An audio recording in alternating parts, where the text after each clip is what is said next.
La importancia de la calidad del gasto público es mayor de lo que pudiéramos imaginar. Nosotros empezamos a revisar el gasto de una institución y ver cómo se hacía esta distribución.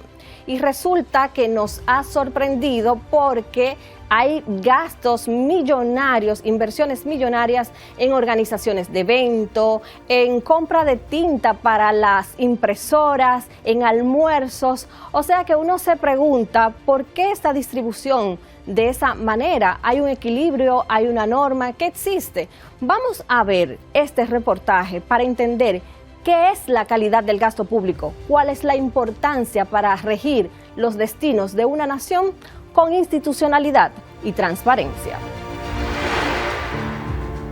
La Unidad Técnica Ejecutora de Titulación de Terrenos del Estado UTED fue creada mediante el decreto número 3521 de fecha 20 de enero del 2021, sustituyendo la Comisión Permanente de Titulación de Terrenos del Estado que dependía del Ministerio de la Presidencia. Con la llegada del gobierno de Luis Abinader designan a Mérido Torres, quien luego fue mencionado en el expediente del caso Calamar, donde según dicho expediente, Torres Espinal recibió por parte del exministro de Hacienda Donald Guerrero más de 32 millones de pesos. Torres alegó que estos pagos fueron por servicios profesionales como abogado y en abril de 2023 pidió una licencia como director de titulación. Y ese mismo mes designan como director interino a Duarte Méndez Peña, quien se había desempeñado como subdirector de esta dependencia.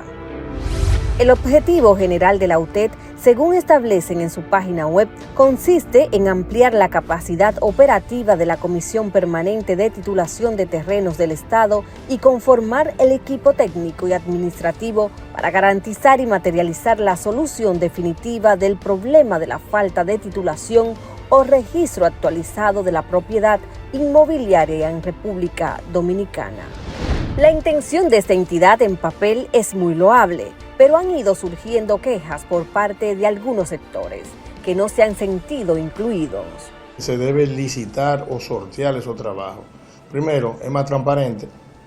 Segundo, tú le estás dando más facilidad a los profesionales de la agrimensura, estás dinamizando la economía y le estás dando un espacio a esos profesionales. Sin embargo, esta lucha del gremio de los agrimensores no ha encontrado muchos adeptos, pues hay quienes piensan que son enfrentamientos por intereses en la repartición del pastel, a lo que ellos responden que desde su perspectiva es más ventajoso para el Estado usar a los agrimensores en los trabajos de campo.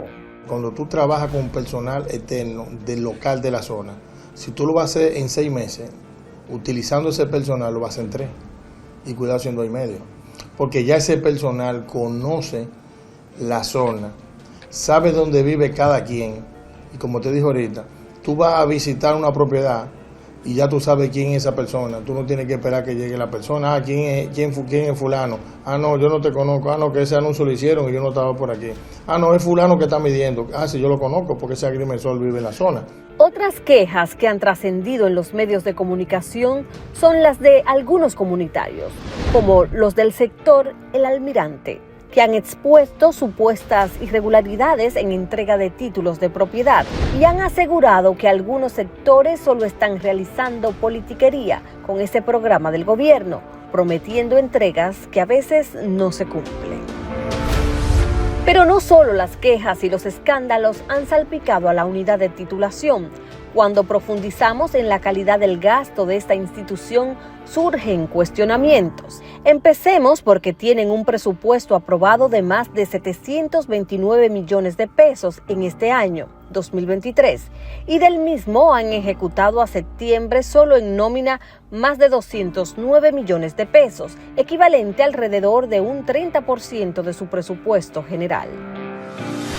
Esta institución tiene al menos 3 nóminas visibles, la de personal fijo, la temporal y la interina, con la que alcanzan un total de 362 empleados. Parece ser que estos empleados tienen buen apetito, pues al analizar procesos de contratación realizados por esta unidad, encontramos desde marzo del 2022 a octubre de este año que solo en almuerzos la UTED ha hecho adjudicaciones por más de 70 millones de pesos. De estos procesos destaca uno realizado el 28 de marzo del 2022 para servicio de almuerzos y cenas para los colaboradores por un monto de más de 27 millones de pesos. En el detalle del acta de adjudicación se establece que serán 106.125 unidades de almuerzo, 8.855 unidades de almuerzos ejecutivos y 1.130 cenas. Solo las unidades de almuerzo ejecutivas y estándar suman 114.980 unidades, sin las cenas. El contrato fue pautado para 12 meses de servicio. Al revisar las especificaciones técnicas previas al contrato, nos encontramos con una diferencia en la información, pues al parecer desde la unidad de titulación se requerían en principio 450 almuerzos de lunes a viernes. Cuando nos fuimos a la nómina de esa fecha, marzo 2022, vimos que solo reportaban en la transparencia de su página web 104 empleados, entre fijos e interinos.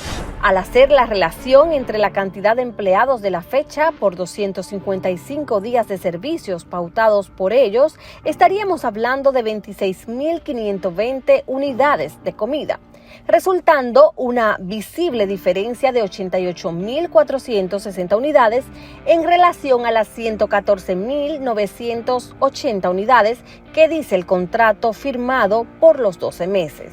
La diferencia entre las unidades contratadas y las que inferimos necesitan realmente, según la nómina, deja un monto de más de 18 millones de pesos. Desde la unidad de titulación tendrán que explicar por qué realizan este tipo de contrataciones de alimentos que están tan por encima de las cantidades que sus propias nóminas de personal sugieren. Hay que decir que este contrato se le adjudicó a la compañía Waterloo, propiedad de Marcelo Álvarez Guzmán, sobrino del ministro de Relaciones Exteriores Roberto Álvarez, quien en octubre del 2020 había señalado en los medios de comunicación que al darse cuenta de que su sobrino con la empresa Waterloo Enterprise era uno de los principales suplidores del Mirex, ordenó cancelar todos los procesos que estuvieran involucrados de esta empresa. Esto ocurrió en 2020, mientras los contratos de la unidad de titulación son del 2022. Se cierra una puerta y se abre la otra. Extrañamente, luego el contrato fue cancelado el 10 de agosto del 2022 a solicitud del suplidor, quien según el acta de rescisión del contrato solicitó una indexación de los precios en un 25% sobre el monto total contratado en la institución. Se decidió pagarle hasta el día 12 de agosto del 2022. Entre agosto 2022 a septiembre 2023, cuando se realiza un nuevo contrato, no encontramos otros procesos de alimentos. No sabemos qué pasó con el beneficio de servicios de almuerzos en este tiempo. Lo que sí queda claro es que la inversión en almuerzos en la unidad de titulación, en vez de bajar, sigue subiendo. En septiembre del 2023 aumentó en 14 millones de pesos en relación al contrato que ya habíamos mencionado. Ahora el proceso para contrataciones de servicios de almuerzos y cenas para colaboradores de la Unidad Técnica Ejecutora de Titulación de Terrenos del Estado fue por 41.895.000 pesos y lo adjudicaron a la empresa Ronald Díaz Investment, propiedad de Ronald Ricardo Díaz, quien aparece hasta septiembre del 2023 como técnico en información de vuelo en el Instituto Dominicano de Aviación. El contrato es también a 12 meses y contempla la compra de 10.120 almuerzos para ejecutivos, 116.090 almuerzos estándar y 7.300 cenas. Hablamos de 126.210 unidades de almuerzos sin contar las cenas, resultando una diferencia con el contrato anterior de 12.112 almuerzos más y en el caso de la cena 6.170 unidades más. Si calculamos con los 362 empleados nominales a la fecha y los días calendarios laborables en un año, es decir, 264 días, se necesitarían 95.568 unidades de almuerzos. Y viendo lo que se ofrece en el contrato, la institución está comprando 30.642 unidades más de comida en el año, que no corresponden con la cantidad de empleados. Cuando nos vamos a las especificaciones técnicas, se planificó contratar 490 almuerzos diarios. Sin embargo, tenían una nómina para mayo 2023 de 363 empleados, por lo que la planeación de compra de almuerzos sigue estando por encima de la necesidad comprobada según su nómina, es decir, 127 unidades más por día.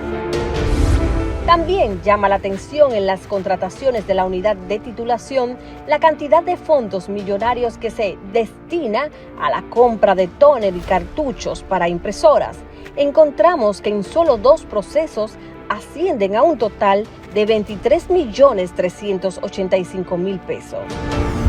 Igualmente, la entidad destina cifras millonarias para el montaje de eventos relativos a la entrega de títulos en diferentes demarcaciones. Solo entre el 1 de marzo del 2022 a julio 2023 se adjudicaron 3 contratos que en total suman más de 81.400.000 pesos, con los que se pudo haber construido una escuela de 400 aulas si tomamos en cuenta que la escuela Ibelice Prat de 800 aulas inaugurada recientemente costó 141 millones de pesos. Revisamos 3 procesos de los más costosos, donde la empresa adjudicataria es Rico Buffet, representada por la señora Clara Dolores Álvarez de Fernández. En agosto del 2022, su contrato fue por 6 meses por un monto de 29.400.000 pesos, mediante un proceso de urgencia. Al revisar el pliego de condiciones de este proceso, se plantean especificaciones técnicas tomando en cuenta que cada evento que realicen será para 2.000 personas, por lo que requieren 45 sillas tipo Tiffany en resina, 300 sillas acoginadas, 2.000 sillas plegadizas plásticas, 150 unidades de sillas para almuerzo, 10 baños portátiles y 5 baños portátiles VIP, entre otro número de elementos. Llama la atención que se hagan contrataciones de 6 meses para eventos proyectados a futuro, en los que pareciera ser que siempre se necesitarán las mismas dimensiones y acudirá la misma cantidad de personas, cuando hemos visto en la prensa que se han reseñado actividades de 800 entregas de títulos. Esos montajes salen muy costosos, por encima hasta de 20 millones de pesos, he visto montajes. He visto también que se han hecho licitaciones de esos montajes de urgencia, que no entiendo por qué. Porque si tú tienes una entrega de título planificada, yo voy a entregar un título en diciembre, entonces yo tengo un tiempo de aquí a diciembre para poder hacer una licitación, no tengo que hacerla 2 días antes. En marzo de este año hay otro proceso para montaje de eventos por más de 25 millones de pesos y también es importante resaltar que fue realizado mediante proceso de urgencia. Y aunque los procesos de urgencia según la Ley de Compras y Contrataciones y sus reglamentos deben estar motivados por una resolución de la máxima autoridad de la institución, sustentado en un informe pericial que se emite previamente con una situación que afecte el ámbito de acción de la institución, esta urgencia tuvo una motivación muy particular, según se enuncia en esta enmienda al procedimiento, que dice textualmente: establecemos que ciertamente se contempló en el Plan Anual de Compras y Contrataciones el proceso para los montajes de eventos, pero por mandato presidencial se deben montar actividades para entregar títulos definitivos en los próximos 30 días y concluir proyectos que no estaban agendados para el primer trimestre, lo que nos ha llevado a realizar un proceso de excepción por urgencia. A juzgar por este documento, la pregunta es: ¿esta institución hace un proceso de urgencia fuera de las condiciones que marca la ley por mandato del propio presidente?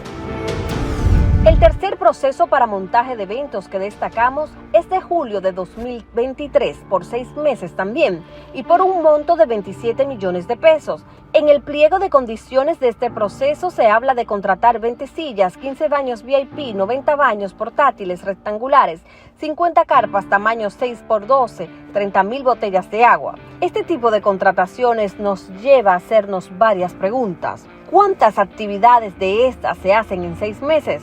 ¿Por qué no se especifica en la contratación? ¿Cómo se delimitan las cantidades de los recursos detallados en cada actividad realizada? Y también, ¿es necesario entregar los títulos haciendo este tipo de eventos masivos una y otra vez? Yo veo que no están trabajando en orden, no están trabajando con una planificación, pudiéramos decir, organizativa. Porque cuando hacen la entrega, se prevé o se entiende que el 100% de la persona que va a recibir su título está ahí. A veces no es así, a veces quizá hay un 30% y el otro por ciento es una parte populista política. De hecho, en estas imágenes de la sede de la unidad de titulación se ve una gran cantidad de personas haciendo las diligencias para hacer los procedimientos de conseguir su título o de retirarlo. Es decir, que si de todos modos la gente tiene que acudir a la entidad, los eventos para realizar estas entregas pudieran no ser necesarios.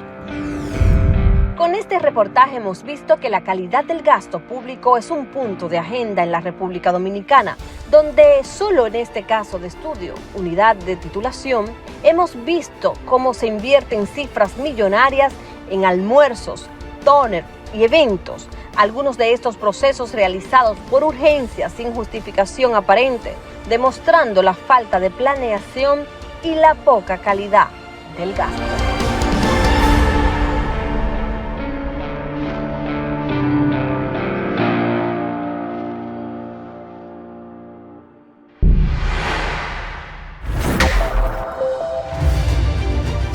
Tenemos con nosotros al economista Isidoro Santana, quien fue ministro de Economía, Planificación y Desarrollo y fundador también del movimiento cívico Participación Ciudadana. Isidoro Santana con nosotros. Díganos, ¿qué significa calidad del gasto público de una manera que el público, la audiencia, pueda entender?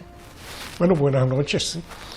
Mira, se espera que los gobiernos gasten el más mínimo centavo que van a gastar, que el gasto sea de calidad. ¿Y de qué estamos hablando con eso?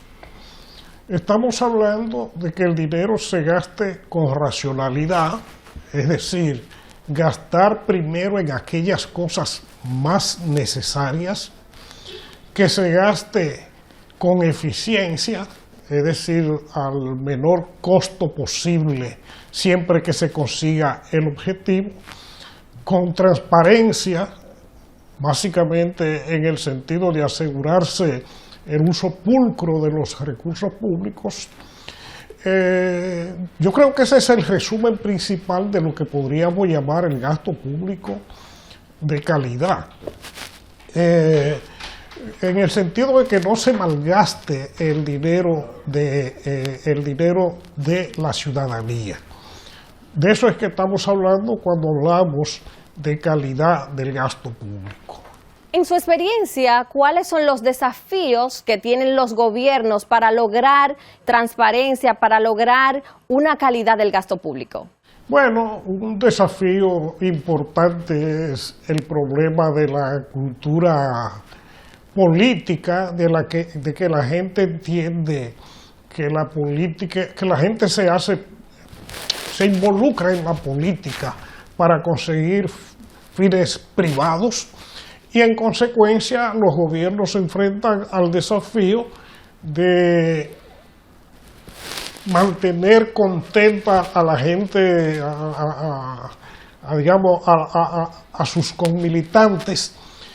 Y eso es un problema serio, es un desafío muy grande porque entonces la tentación que hay para utilizar el dinero público para satisfacer necesidades privadas de la gente que lo ayudó a llegar al poder siempre es un problema fundamental. Yo creo que ese es el principal desafío. Hay otros desafíos y es el hecho de que las necesidades son tantas que muchas veces resulta un tanto difícil escoger exactamente cuál es la prioridad fundamental y utilizar los recursos básicamente dirigidos a eso.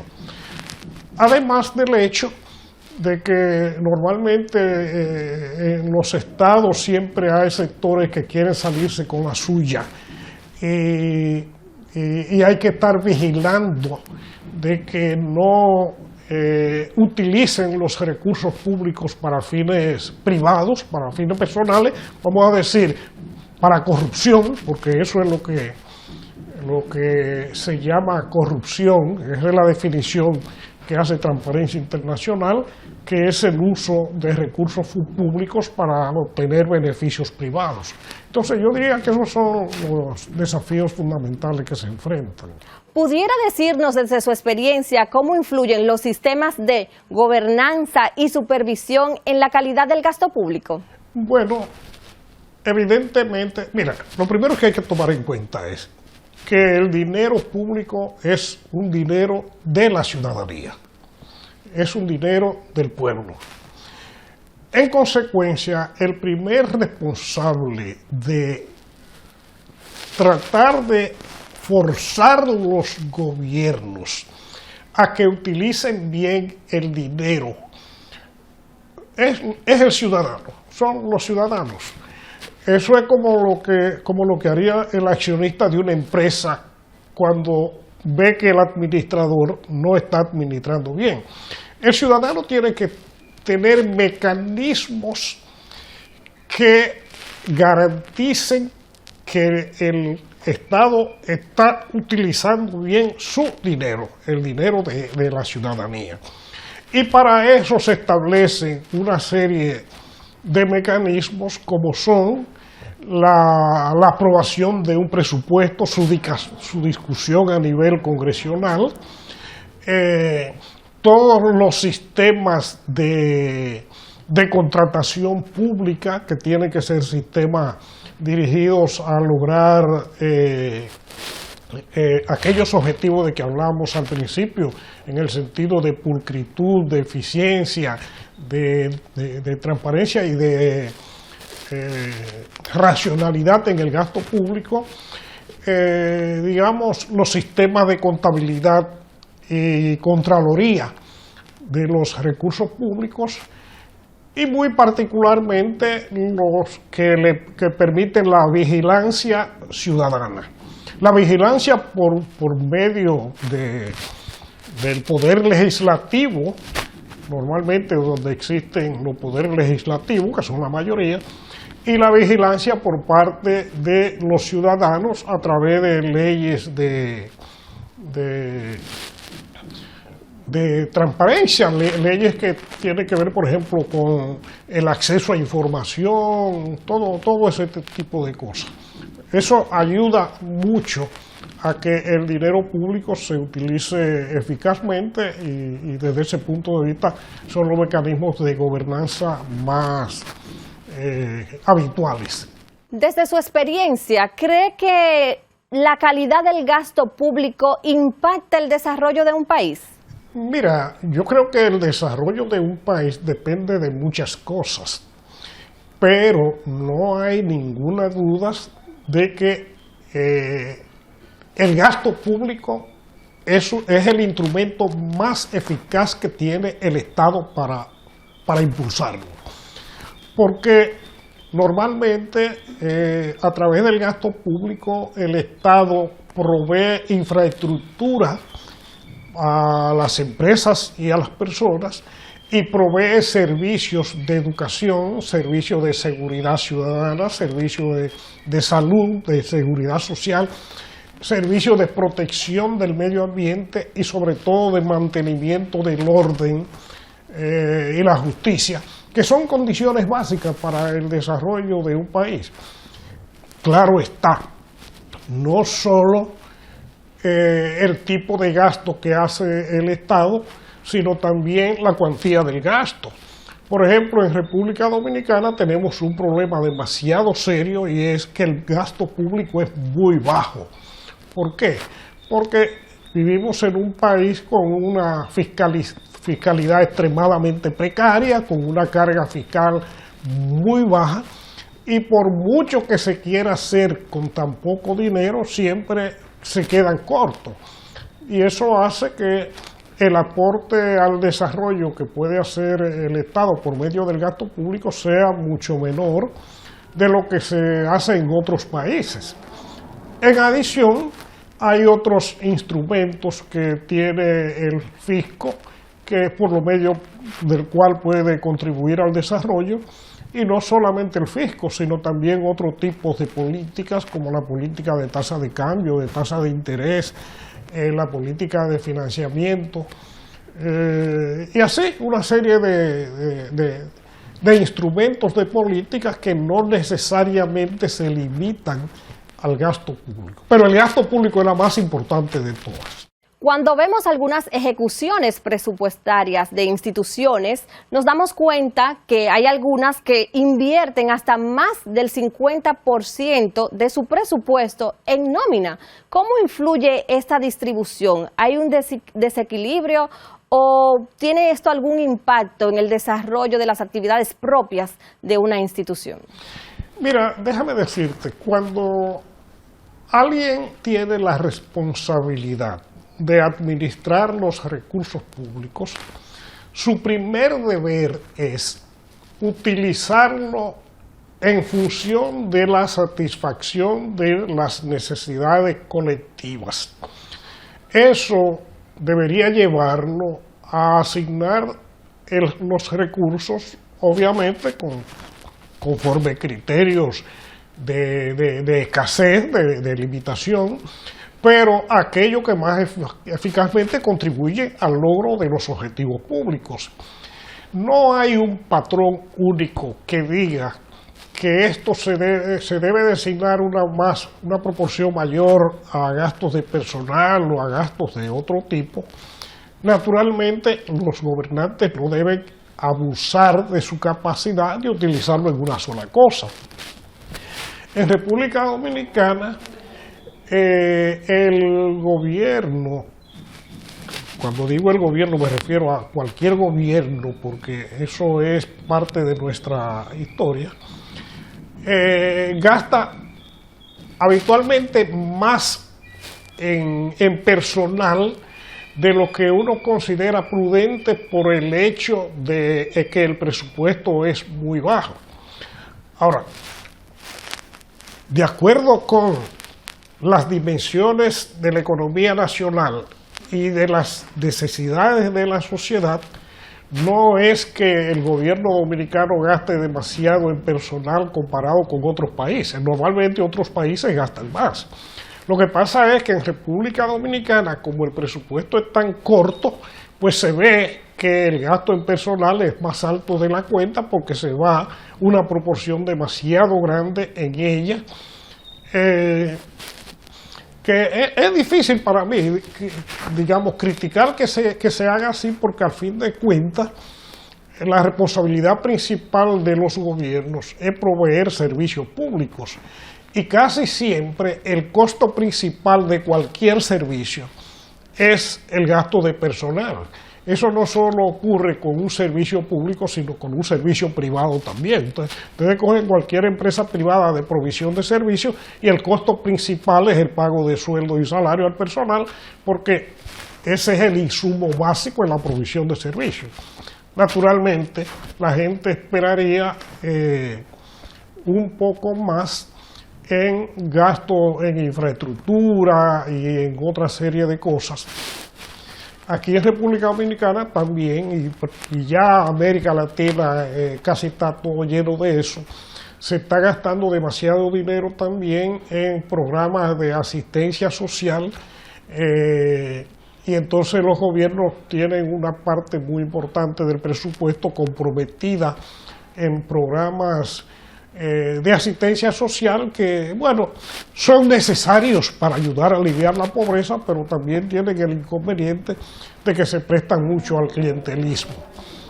Y fuera de ello, también es cierto que los gobiernos suelen gastar más dinero del que deberían en otro tipo de cosas que podríamos llamar gastos superfluos, como son gastos en publicidad, gastos en la realización de actividades, de eventos que muchas veces tienen un fin más político que de provisión de servicio público.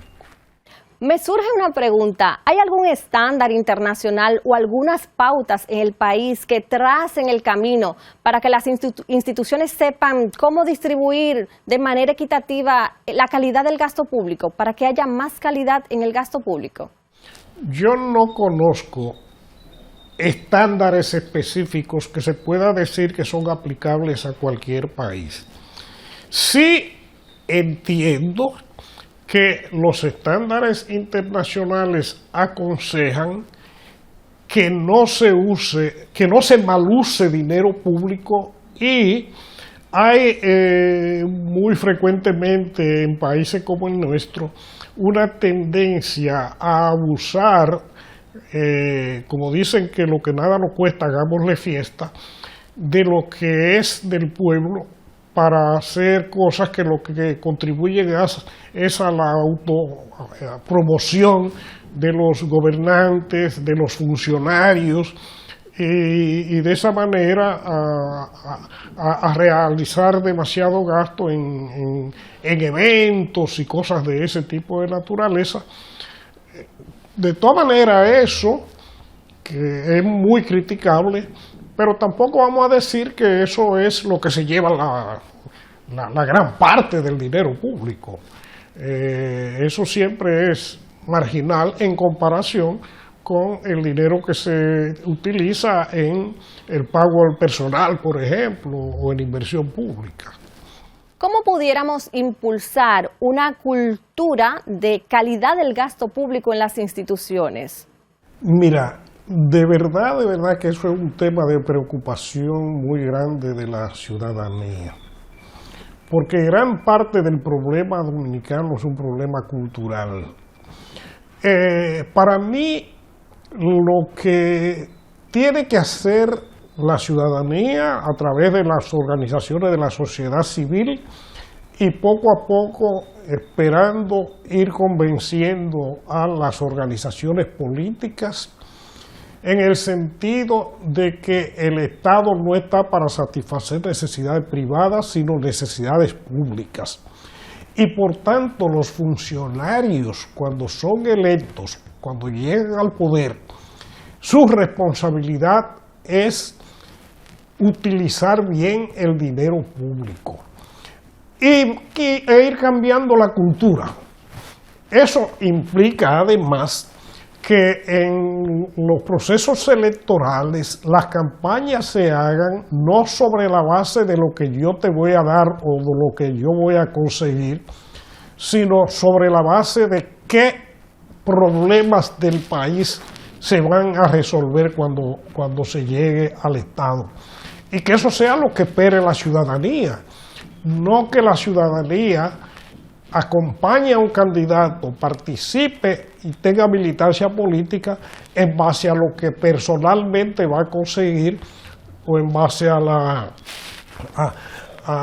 digamos, al puesto, o a la dádiva, o al contrato, o lo que sea que va a conseguir para su beneficio particular, sino que es sobre la base de en qué medida esa persona que se está presentando como candidato va a hacer por el país, no por la persona. Pero es un problema, un cambio cultural drástico que hay que llevar a cabo, y es de la única forma que podemos resolver gran parte de los problemas que tenemos en el país.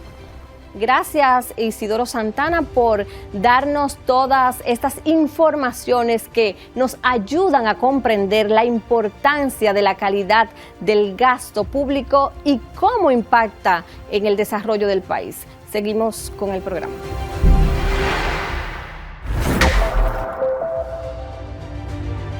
La calidad del gasto público, señores, es más importante de lo que podemos pensar. Como hemos visto a través del reportaje, a través de la entrevista con Isidoro Santana, pues nos hemos dado cuenta que un gasto público de calidad pudiera ayudar muchísimo a nuestro país a poder tener una mejor gobernanza. Pero también, señores, es que está faltando supervisión, porque nosotros que no somos, vamos a decir, auditores, nos damos cuenta revisando los procesos de este gasto público tan astronómico, tan alto, en procesos que pudieran hacerse de otra manera. También cómo se contratan de urgencia algunos procesos que debieron ser regulares, pero lo hacen de esta manera para evitar alguna supervisión más rigurosa.